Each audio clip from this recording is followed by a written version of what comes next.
Let's have a look here. Nomor 16. Nomor 16 ini jawabannya delta benar semua. Kenapa? Karena Anda perhatikan there was. Setelah there was, ada several different kinds. Nah, udah ada several, sudah tahu tandanya bahwa several ini untuk jamak. Ya.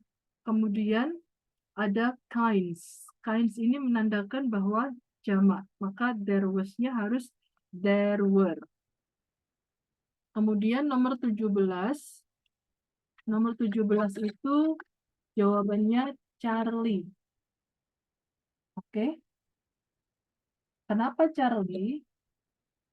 Karena kenapa Lala?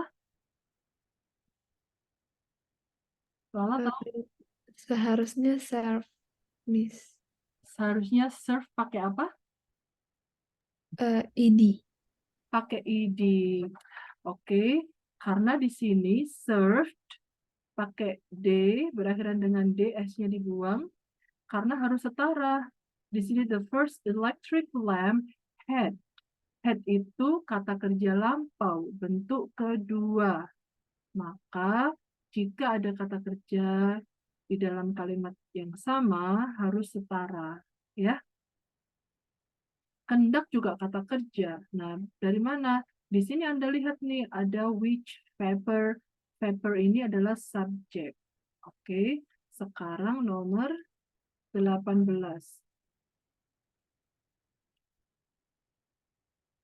18 jawabannya teman-teman yang benar pada akhirnya benar semua. Punya Lala benar. Charlie. 18 ini Charlie. Kenapa Charlie, Lala? Ani? Seharusnya many karena courses schedule itu bisa dihitung. Betul, courses. Jadi di sini ada required, itu dia sebagai kata sifat. Menjelaskan kursus-kursus yang diperlukan. Jadi banyak kursus-kursus yang diperlukan. Alright, very good. Nomor 19, jawabannya, jawaban Ren bener. Ren, jawaban kamu bener, Ren. Sorry, Ren. Iya, iya bener. Kenapa, Ren? Lala, jawabannya delta. Kenapa? Ada yang tahu? Kenapa delta? Mana kata kerjanya coba? Kata kerja, sorry.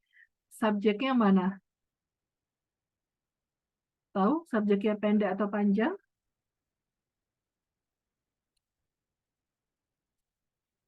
Dicoba tebak mana subjeknya?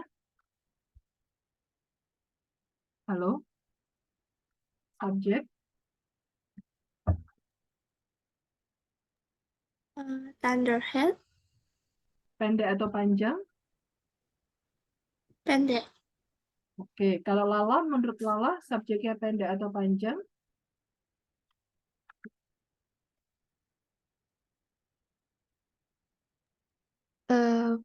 Pendek, Miss. Yang mana? Thunderhead. Oke, terus kata kerjanya mana?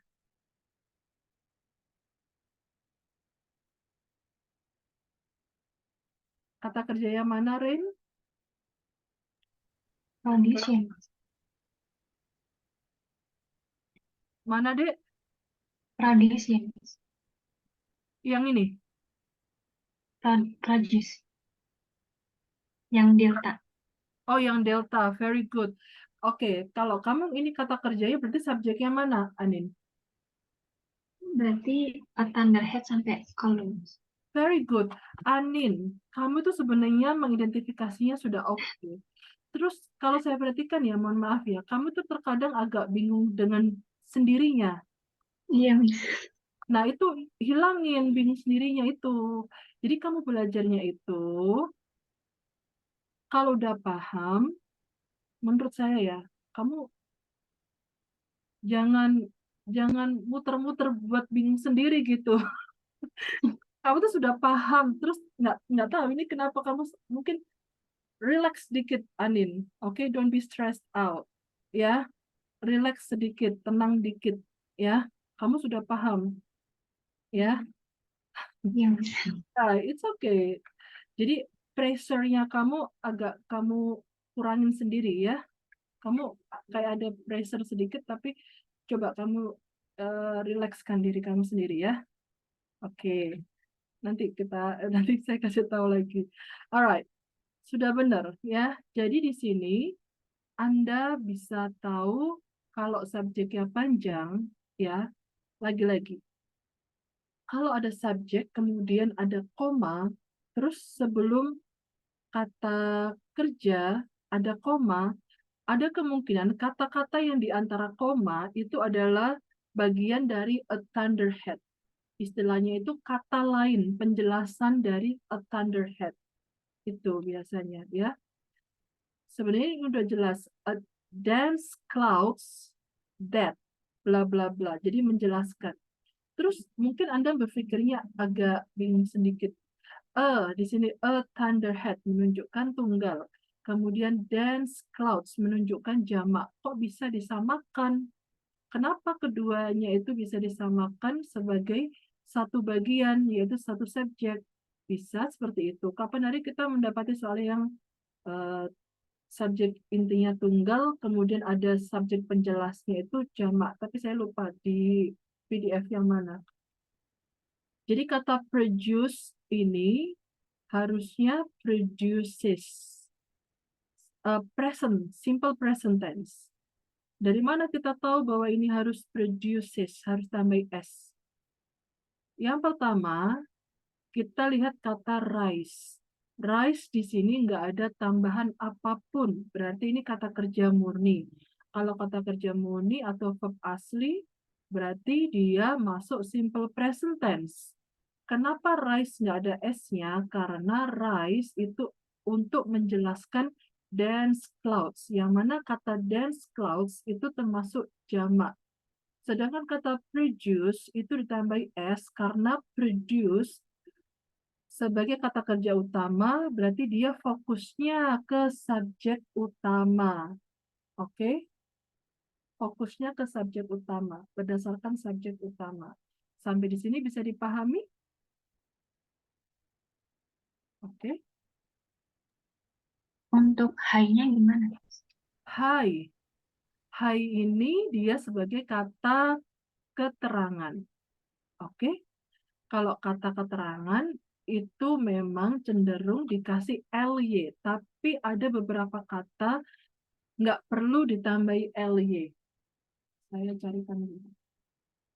Ada beberapa kata keterangan maksudnya, nggak perlu ditambahi ly.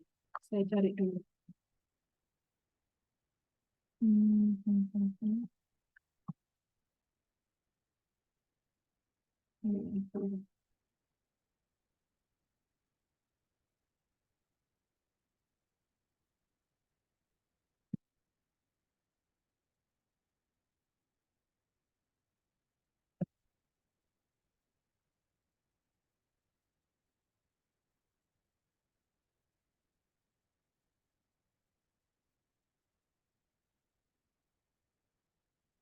Mana ya? Coba ada.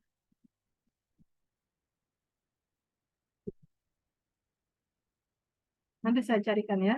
Daripada nunggu saya lama nyari, coba kita lanjut dulu. Nanti saya carikan.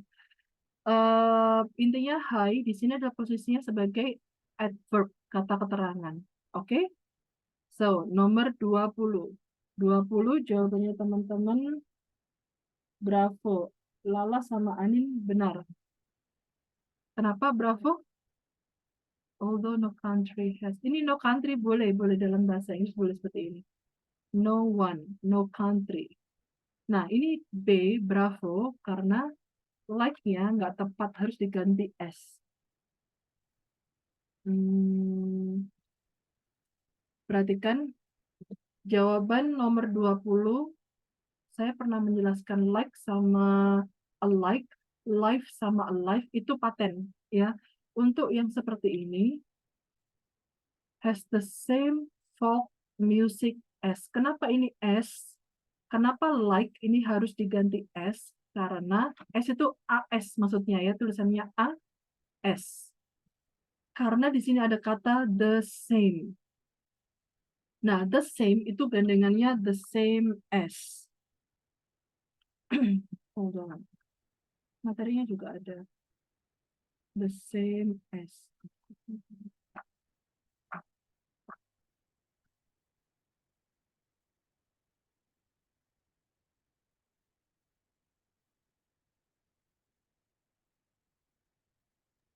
Berarti jawabannya S atau likes, Miss? Jawabannya S. Oke.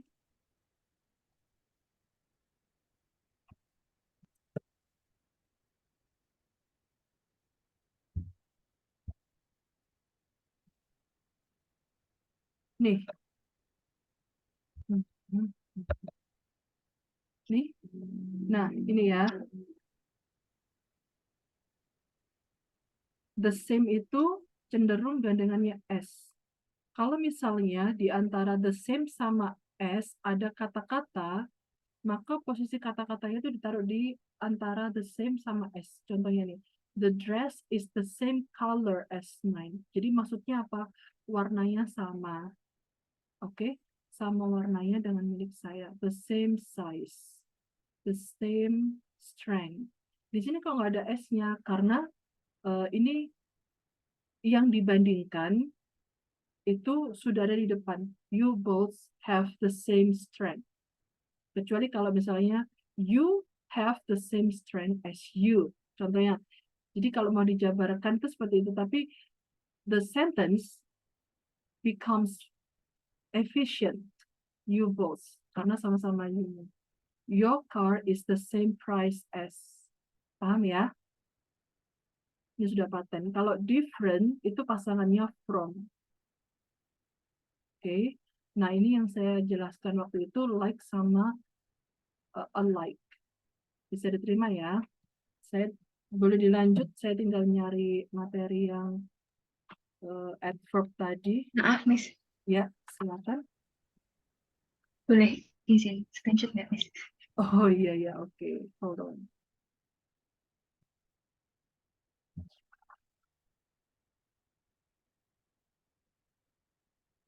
Belum keluar. Oh, di sini saya berkecil ya. Nah, di sini.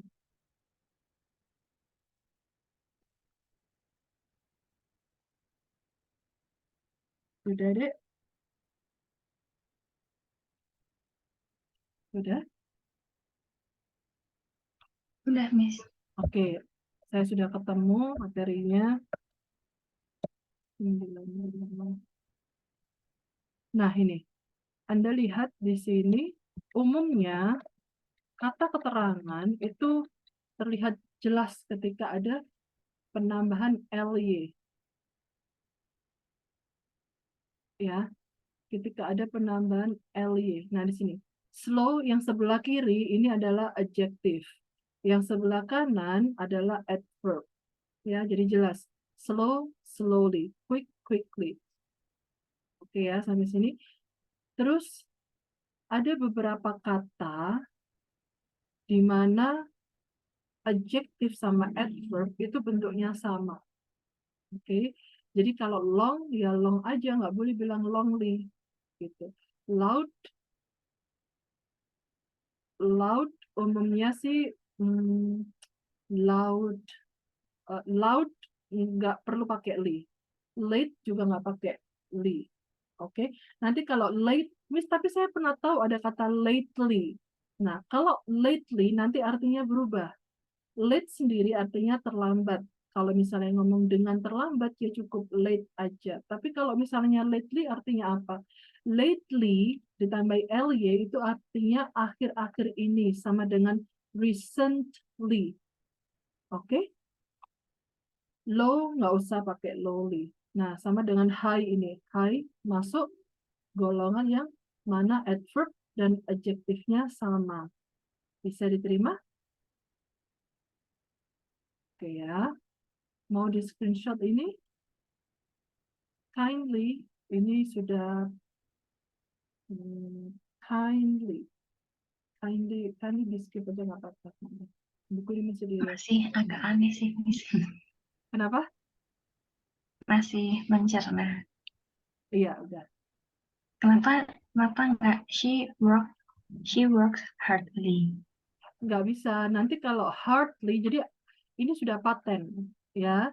Jadi kenapa sih kok nggak she worked hardly? Karena hard itu masuk golongan kata sifat dan kata keterangan yang bentuknya sama. Oke, nanti kalau hard ditambahi ly artinya berubah.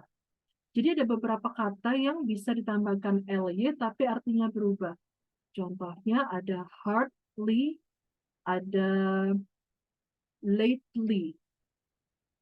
Setahu saya itu aja sementara ya. Hardly itu artinya hampir tidak. Contohnya, she hardly worked. Nah, penempatan kata hardly pun harus di tengah-tengah. Nggak boleh di belakang kalau ada ly-nya. Kalau ingin memiliki arti hampir tidak. She hardly worked. Jadi maksudnya dia hampir tidak pernah bekerja. Oke? Bisa diterima? Oke. Bisa, Miss. Ya.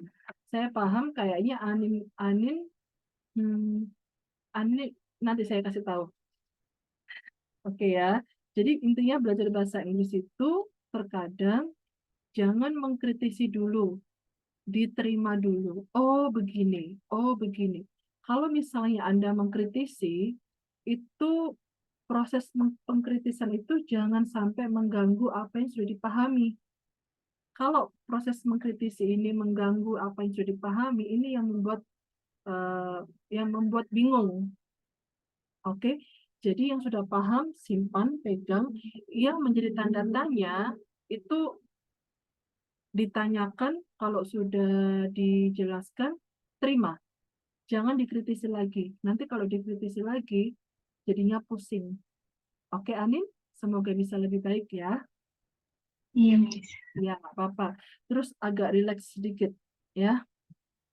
Alright, so kita masih punya 8 menit.